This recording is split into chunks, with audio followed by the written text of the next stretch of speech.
across my review for The Real Housewives of Atlanta, episode 15. We are almost at the finish line for this mediocre season. I will admit though, this was a decent episode. I enjoyed it. So we open the episode with a montage of what the ladies are doing. Marlo, she's in therapy. Not sure how much that's gonna help. Sheree, she's planning her sip and see for her grandbaby. Now she's a grandma. I still think it's weird that she uses that phrase because Nene clearly came up with that, her nemesis. And now we're at Candy's residence where they're filming their budget-friendly movie, The Pass. We see Drew as she's getting direction from Todd. This is his baby. I just wish it was a movie that was kind of like an original premise. How many movies have we seen with this exact same subject matter? We're then with Sonya as she goes to the OBGYN since in the last episode she announced that she's pregnant. So she's going with Ross and their son. And we get a cameo from Married to Medicine's Dr. Jackie. It's always nice to see a Dr. Jackie cameo because we know in the city of Atlanta, she's the most sought after Black OBGYN. That is some bragging rights. And I cannot wait until Married to Medicine. Y'all know it's coming. So we're back at Candy's now, and production is just giving us a timeline of this movie shoot because this is my second time watching the episode, and Todd said that they are filming this entire movie in 10 days. He says he's doing the Tyler Perry method of movie making, so you know it's gonna be good. Sarcasm if you didn't get that. Like, Tyler Perry is notorious for his cheap wigs, the insane movie scheduling, and not really paying the actors that much. Like, I'm pretty sure if anybody is in the film industry, like, the strike really doesn't affect Tyler Perry, I think. We also hear from Candy and Todd that it's cheaper for them to film the movie at their house. Well, it looks like they're doing the majority of the filming at their house, but they said it saves them money because location is very expensive. Now, I understand cutting costs, but then there's being cheap. Now, I know Candy got it. Like, they could have just rented an Airbnb and filmed the sex scene instead of filming that in her bedroom. The whole gist of this behind the scenes of the movie is Drew filming this sex scene with a woman. Ooh, you know, scandalous. So a little later, Candy and Monyetta are talking about Drew's event in the last episode and how Courtney allegedly called Drew a bitch. So Monyetta, like when Drew comes from doing her scene, she shows her the video where Courtney is saying, "This bitch questioned me." But we can't tell if she's talking about Sonya or if she's talking about Drew. And even still, like when she's using the word bitch, she's using the connotation of, "This bitch tried to question me." She didn't say it like, "Oh, this person is a bitch. F her." It's too early in the video, y'all. Can't curse too much. Drew says she wants to get to the bottom of it, but she's definitely not cousin Courtney anymore. So next scene, we're with Sheree at her house as she's talking to the party planners about all what she wants for the sip and see. Now, what's going through all of our minds is she gonna pay them or not? I'm sure she has this reputation in Atlanta, and the people that's helping her right now, I'm sure they have to get their deposit first before working with her. Child, Sheree telling the planner that there is no budget. Okay. Oh my God, are we back at this movie shoot again? Okay, it's day 5 according to production. I don't care. Like, they're just making this movie that we've all seen before. The only thing is that Candy, Drew, and Monyetta, and some of Candy's other friends are in it. I think I'd just rather hear about the Broadway ventures. Like, what's going on with the Wiz, the casting or whatever for that? Okay, so Drew doing the sex scene, blah, blah, blah. Ooh, she's taking it. She's taking it. I feel like the only reason they're covering this is because of the sex scene. So next scene, we're at Marlo'S foster care event. I feel like this event really just came out of nowhere. And of course, not all the ladies are there. Like, we only see, like, I'm guessing the core 4 of their alliance. Marlo, Sheree, Sonya, and Courtney. What is Marlo wearing? And what is it with this trend of Muppet wear? Now, ain't much going on in this scene, but let's talk about what's going on outside of the show after the episode aired. So apparently, Kenya's a little salty that they showed Marlo's event, but they didn't show her Kenya Moore hair care salon opening where I think almost all the cast except one person didn't go. Claudia Jordan was there and Cynthia. I mean, I wouldn't have mind seeing it, but there's a lot of factors. Like, one, maybe nothing really happened. Maybe it was boring. Two, I mean, y'all been seeing Kenya like talking to Carlos King, and now she's like bashing production. Well, not directly, but indirectly on her Twitter. Maybe they took it out after the Carlos King interview because that aired Tuesday, Atlanta airs Sunday. Even though they already filmed the after show, like critiquing these episodes as well as the reunion. So maybe that's not true. I don't know. I feel like Kenya's on her way out, honestly. Look, I think there's a reboot about to happen anyway. But the main thing we got from this is Kenya was not happy that they took it out. Yeah, I don't really care about this scene. Like, most of the ladies are there except for Sheree. Marlo's feeling some type of way that Sheree isn't there yet, but Sheree eventually comes and show her face. They do a whole photo op moment, and that's the scene. Oh, and it looks like Marlo's guy, the chef, came to support her. I still think she's just using him to be on the show. I don't think they've been intimate yet. I feel the same way for Martell and Sheree. They have not had sex with each other. I don't even think he kissed her at the Sip and See event. Okay, so next scene, it's the day of Sheree's Sip and See for her new grandchild. They really pulled out all the stops. I think production paid for this. I don't think Sheree did. It is a gorgeous setup though. Sonya's the first to arrive super early, and Sheree's in the back getting her makeup done. Like, this is an event for Sheree more so than her grandchild. We cut to Sheree's confessional, and Messy Production says, is this party for you or for baby Mecca? She said, it's for me and Mecca, without skipping a beat, and we know that. When she later came out with Mecca pushing the stroller, I thought it would be the mom, not Sheree. Like, it was all about her. We also found out that Marlo is the only one not attending this event because she had to go to a funeral. So they're giving us a timeline. It's only 4:35. I think the party started at like 6:15, 6:30. I don't know why Sonya got there so damn early.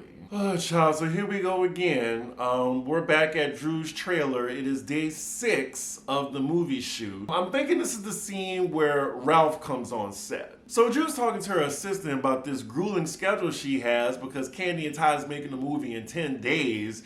She says she's doing 10 scenes in 1 day. She's never done that. And then she tells him that, oh, I don't want to keep doing stuff like this. Like, if it's not Lifetime or above, I ain't doing it. I mean, she knew what she signed up to do. I wonder what Candy think about that, seeing this. We got to her confessional though, and she says, even though it's an odd situation, I'll take this pretty check. Then don't complain about it then. So then Ralph comes in her trailer, and all he's worried about are her sex scenes. Did you kiss her? Oh, she eating you out? Oh, I wasn't there for that? You can tell he don't really care about the art part of what she's doing. Even though this Candy and Ty production don't seem like art, she wants to be taken seriously by her husband. Again, seeing Drew and Ralph interact, it's just not real. Again, they're acting. I'm surprised Ralph isn't in the movie. So we're back at the Sip and See. More of the guests are arriving. Cynthia looks fucking amazing. I would be so happy if they brought her back at this point. And if not, I mean, we'll see her on Beverly Hills. So a lot of people are attending this Sip and See. We see Bob Whitfield, that's Scrub. And we also see a cameo from Quad. 2 Married to Medicine cameos in 1 episode. Child, here go Candy telling everybody who listened that Drew filmed the sex scene in her bedroom. We see Shamia in the scene, and she looks great. I think she hit the jackpot with whoever she married. I'm not sure why she hasn't worked out as a housewife, but it's probably the same as why Moneta isn't one. She's just too much of a sidekick and aligned to one of the housewives to be in her own. We see Kenya arrive, and of course she looks great. The person at the gate, though, asks her name, and she's like, now you know better than that. I'm Kenya Moore. Thank you.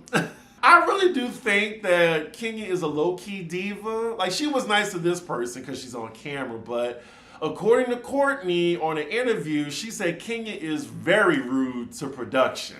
And that's why nobody helped her up when she fell. I could kind of 50% believe that because Kenya really do be having some diva behavior towards production.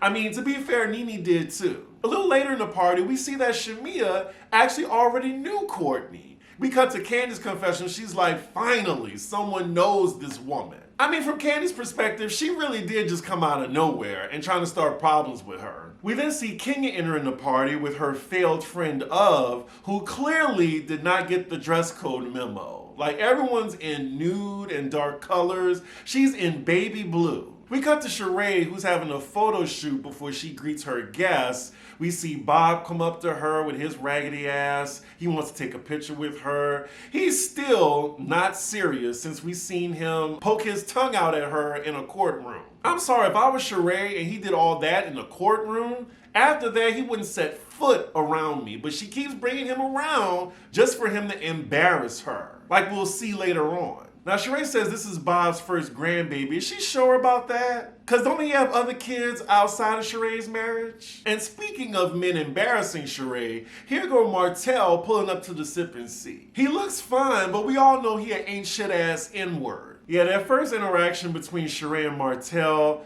he gives her a hug like you give a friend a hug. Didn't even kiss her. And then she's smiling, what took you so long? And he's like, 5 kids.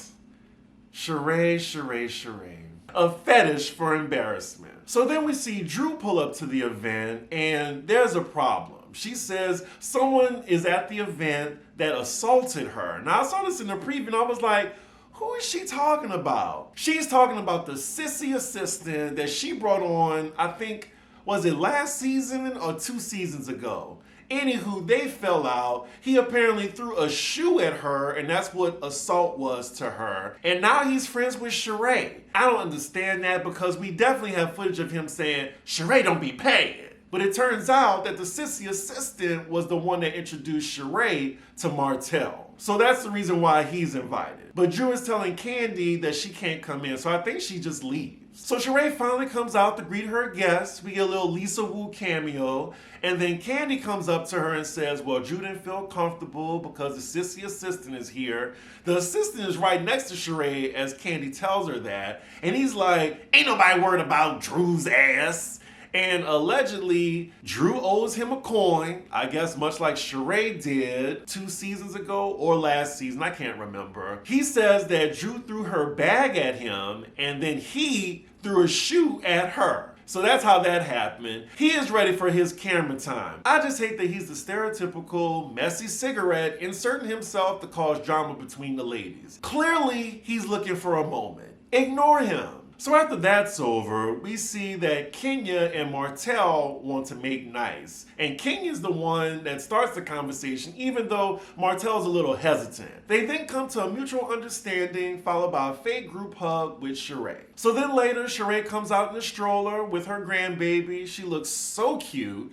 We then get a cameo by Apollo, who isn't at this party. I'm surprised Phaedra didn't come. So then we see Sheree and her family taking pictures with the baby. And this is where the real tea and reveal comes in. So there's this mystery girl with Bob who everyone's trying to find out, is that his girlfriend? Is that his daughter? We found out that this is Bob's daughter that Sheree did not know about. She looks around the same age as Sheree's children, and Sheree did not know about it. Oh my God. So that means that he was creeping on Sheree during the marriage and had a secret baby. That's what it looks like. And once the ladies find out that that's Bob's daughter, I mean, that's like putting blood in the water with a bunch of sharks. They are on Bob like white on rice. They're asking him question after question, like what's the timeline? Now you know Bob, like the way he's answering the questions, he stepped out on Sheree, probably had a kid. Maybe he knew about it, maybe he didn't. But for her to just find this out at this event, that's embarrassing. And she's trying to have a poker face like Sheree always do. But again, Sheree keep letting these men in her life to embarrass her. It's sad really, but all you can do is laugh. Candy is having a field day with this. Oh my God, we cut to the ladies' confessionals. Sheree's trying to get the timeline. Bob told her he had 2 kids before he met her. But the math ain't math, and we gotta find out how old Bob's daughter is and then find out how old Sheree's kids are. Now, my dad was a Rolling Stone, so I understand. Like, he has a kid in question too, but that was before he met my mom. At least she knew about her. Like, Sheree, for you not to know about the kid, that's something.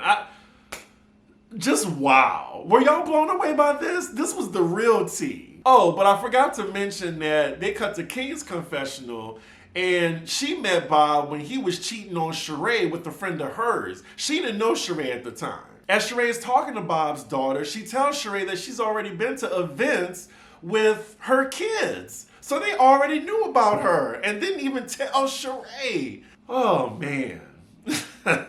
I would just like to say this is the third time that Bob has embarrassed Sheree. The first one was in the courtroom when Phaedra was her lawyer. The second time is when she invited him on that couples trip. I think it was season 9, and he said he choked her out. And then this is the third.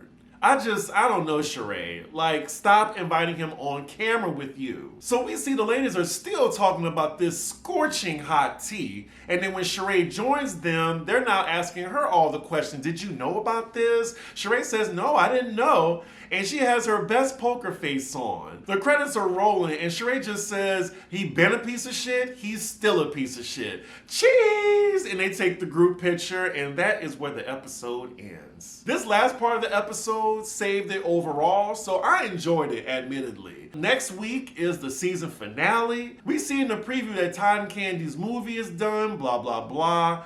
I'm thinking Sonya's having some complications with her pregnancy, and then they ended there, but then production's like, oh, no.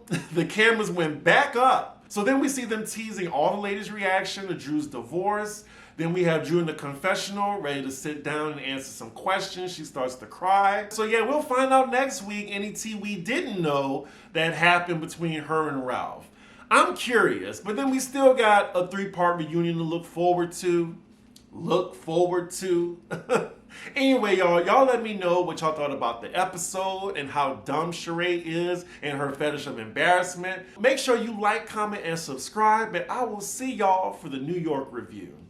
Bye.